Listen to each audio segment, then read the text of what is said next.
మోంతా తుఫాన్ దూసుకొస్తుంది. బంగాళాఖాతంలో ఏర్పడిన తీవ్ర వాయుగుండం మరింత బలపడింది. గంటకు 16 కిలోమీటర్ల వేగంతో దూసుకొస్తుంది.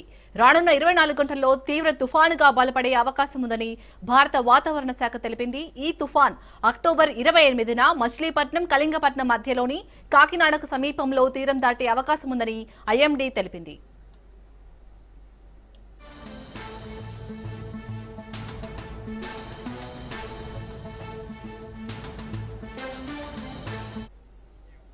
ప్రస్తుతం తుఫాన్ కాకినాడకు ఆగ్నేయంగా సుమారు 680 కిలోమీటర్లు, గోపాల్పూర్కు 850 కిలోమీటర్ల దూరంలో కేంద్రీకృతమై ఉంది.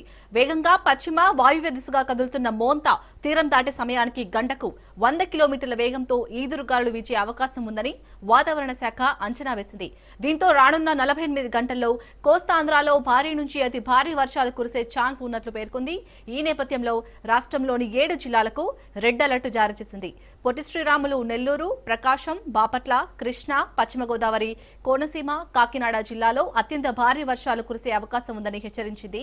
ఈ ప్రాంతాల్లో బలమైన ఈదురుగాలులు వీస్తాయని ప్రజలు అప్రమత్తంగా ఉండాలని సూచించింది.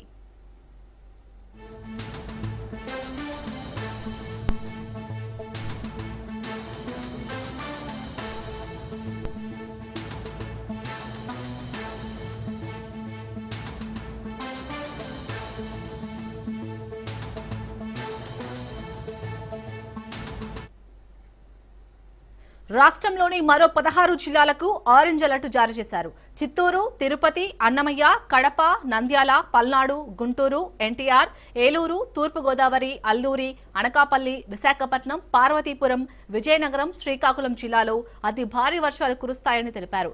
శ్రీ సత్యసాయి, అనంతపురం, కర్నూలు జిల్లాలకు ఎల్లో అలర్ట్ ప్రకటించారు.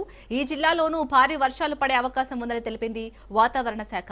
అన్ని ప్రధాన పోర్టుల్లో 1వ నెంబర్ ప్రమాద హెచ్చరికలు జారీ చేసింది. తీర ప్రాంతాల ప్రజలు అప్రమత్తంగా ఉండాలని, అత్యవసర పరిస్థితులకు సిద్ధంగా ఉండాలని అధికార యంత్రాంగం హెచ్చరిస్తుంది. అలాగే మత్స్యకారులు ఎవరూ చేపల వేటకు వెళ్లొద్దని సూచించింది.